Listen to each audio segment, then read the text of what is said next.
আমি আজকে মোমো বানাবো। মোমো বানানোর লাগে এই হচ্ছে ময়দা, আলু দিয়ে বানাবো। আলু, পেঁয়াজ, ধনিয়া পাতা, কাঁচামরিচ এটি দিয়ে আলুটি মাখবো। মোমো চাটনি লাগে টমেটো, রসুন, আদা আর শুকনা মরিচ এটি একটু সিদ্ধ করে লইছি, সিদ্ধ করে এটি দিয়ে চাটনি করবো।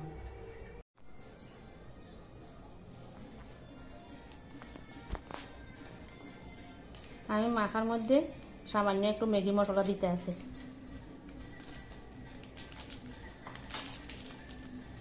আলু মাখার মধ্যে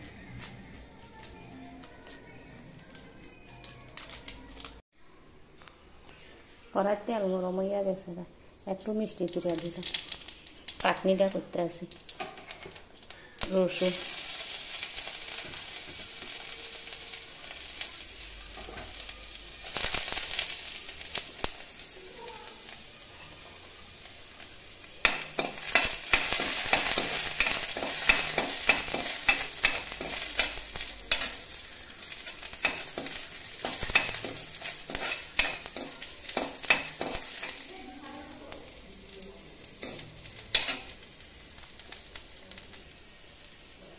রসুন আর মশলা জিরাটা ভাজা হয়ে গেছে।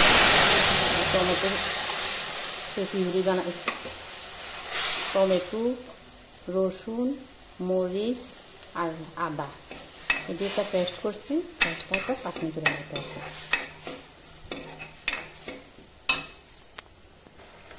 চাটনিটা হয়ে গেছে, চাটনিটা নামাইয়া দিই। মোমোসটি সিদ্ধ হইয়া গেছে, এটি নামাইয়া দিই। আমি চাটনি দিয়ে মোমোটি খাইতে আসি।